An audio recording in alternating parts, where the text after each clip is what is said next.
So basically cluster is what? Data that is visually grouped about certain values, यानी वो data जो कि एक ही जगह पे जमा हुई हुई है. लेट्स सपोज अगर हम यहाँ पे देखें तो यहाँ पे डाटा थोड़ा दूर है, लेकिन अगर हम यहाँ पे देखें, इस जगह पे देखें तो डाटा काफ़ी करीब हुआ है, काफ़ी जगह पे जमा हुआ है. जहाँ पे बहुत सारा डाटा एक साथ जमा हो जाए या बिल्कुल करीब करीब हो जाए उसे हम बोलते हैं cluster. So we will see this further as well. अब एक्सट्रीम डाटा क्या होता है? इसके वर्ड से ही में इसका मीनिंग जाहिर हो रहा है. एक्सट्रीम मतलब दूर होना.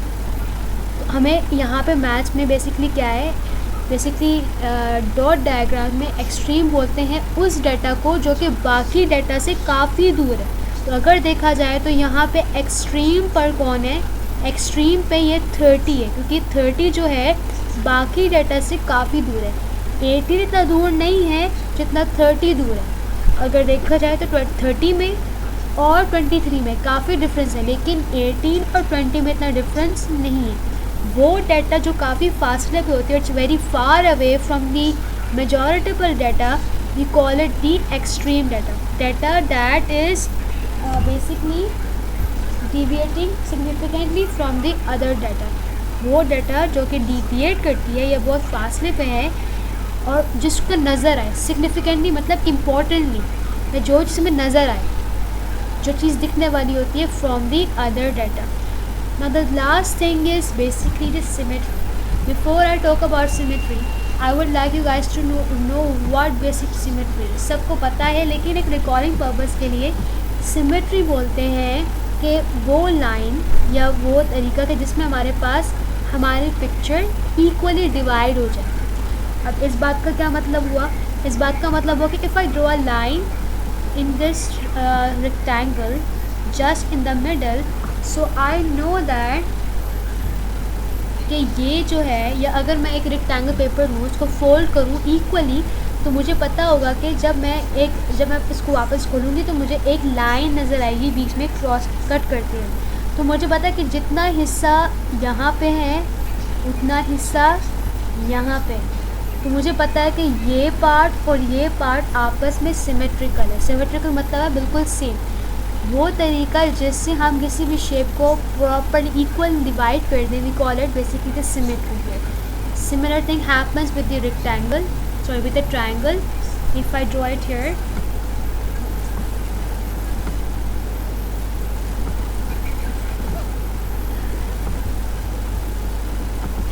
and if I cut through a line through it, अगर मैं ये लाइन से कट करूँ तो मुझे पता है कि ये वाला part, I know that basically, oh God, what's happening?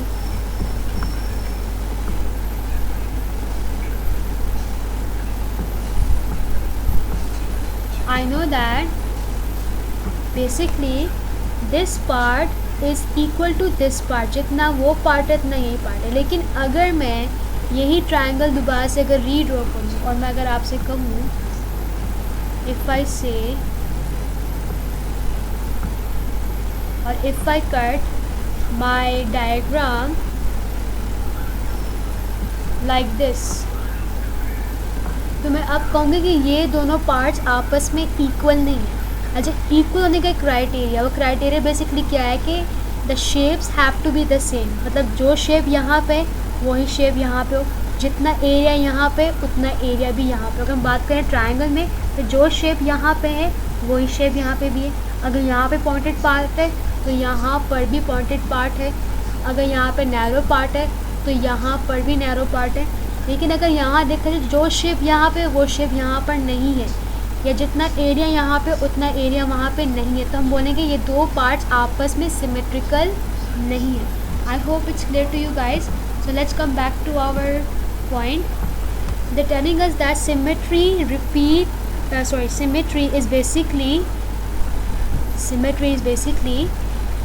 equal number of data on each side of the values. मतलब कि दोनों जगह पे दोनों पार्ट्स में बिल्कुल इक्वल अमाउंट ऑफ डाटा हो. अब इस बात का मतलब क्या हुआ?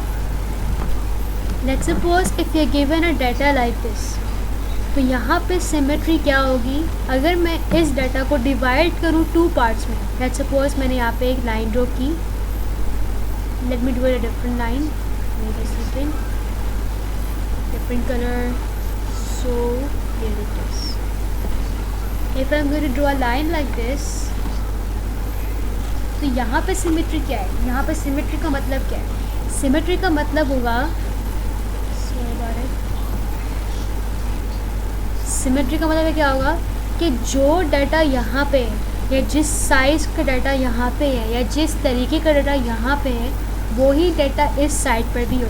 मिसाल के तौर पे अगर यहाँ पे 3 डॉट्स हैं तो यहाँ पर भी 3 डॉट्स हैं, अगर यहाँ पे 2 डॉट्स हैं तो यहाँ पर भी 2 डॉट्स हैं।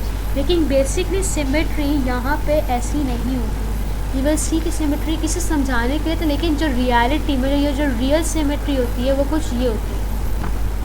This is basically how a real symmetry looks like. Basically जब सिमेट्री की बात करते हैं तो जो लेट्स सपोज जो डाटा एक साइड पे है, दूसरे साइड पे उसका बिल्कुल रिफ्लेक्शन। जैसे यहाँ पे 2 डॉट्स है तो यहाँ पे भी 2 डॉट्स हैं, यहाँ पे अगर 3 डॉट्स है तो यहाँ पे भी 3 डॉट्स हैं। मतलब ऐसा हो कि जब आप उसको, it's like a folding system. If you fold it just the same thing, if you open it is just a reflection. तो अगर आप उसको उस तरीके से रिप्रेजेंट करें as I saw it earlier, or if you do it this way, it is symmetry. But the better way of representing symmetry on a dot diagram is basically this way. So I hope it's clear to you. So basically symmetry is basically equal number of data on each side of the value. Data जब दोनों sides पे equal हो जाती है, so we call it symmetry. इसको जितना further पढ़ेंगे हमारे लिए उतनी ही ये बात क्लियर होती रहेगी.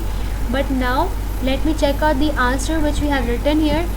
Briefly describe the distribution of data. So how they're doing is that this is, after drawing this dot diagram, it's pretty easier for them to describe the time taken for the 12 employees. याद रखिए हमें हर एक चीज़ represent करनी है और हमारा most of the answer is present inside the question itself. So here the time taken, because we were investigating, we have collected data about time taken itself.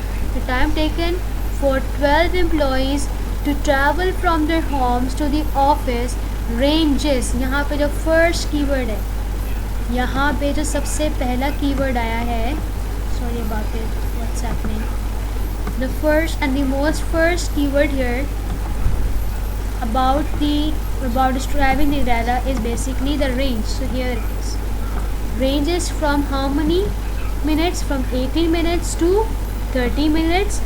This was first about the range. अच्छा, mostly you get the answers in the question itself. आपके पास आपका answer most probably questions के अंदर ही होता है. अगर आप यहाँ पे देखें तो क्वेश्चन में ही बताया हुआ था कि the time taken in minutes for 12 employees to travel from the homes to the office. आपने सिर्फ यहाँ पे क्या एड अप किया है, you guys have just added up here from ranges from 18 to 30 minutes. Now the second thing is you have to talk about the cluster. अगर आपके dot diagram में क्लस्टर मौजूद है तो you will talk about the cluster. Range is compulsory क्योंकि हर dot diagram में range होती है, लेकिन क्लस्टर डिपेंड करता है. अगर आपके लेट्स सपोज अगर आपके क्या कहते हैं डायग्राम में क्लस्टर है तो आप क्लस्टर को मेंशन करेंगे. If I see yes we do have a cluster here, so I will be telling it out. The time taken is clustered around 20 to 23 minute. कि कहाँ पे डाटा एक जगह पे मौजूद है, it is from 20 to 23 minutes. यहाँ पे एक जगह पे सब इकट्ठे हुए हुए data is gathered here from 20 to 23 minutes. It's mentioned over here, so let me highlight it out here. So the second most important point is clustered. Now the third criteria is extreme. Cluster पर हमने बात कर ली. Now the extreme, कोई data है यहाँ पे जो बिल्कुल दूर है बाकी डाटा से. Yes we do have data like that, that is 30 here. So that is there is an extreme value of 30 minutes. Here is the extreme value of 30 minutes. अगर हम बात करें फोर्थ पॉइंट की तो यहाँ पे कोई भी ऐसा डाटा नहीं है जो सिमेट्रिकल हो. अब आप लोग कहेंगे यहाँ पे है, I will ask you where. If you guys see this and this in this data, यहाँ पे भी 2 हैं, यहाँ पे भी 2 हैं, यहाँ पे 3 हैं, यहाँ पे भी 3 हैं, तो ये आपस में सिमेट्रिकल क्यों नहीं हुए? अगर हम यहाँ पे देखें तो यहाँ पे 18 और 20 के दरमियान 19 यानी एक इंटरवल पे कुछ नहीं था. और अगर हम यहाँ पे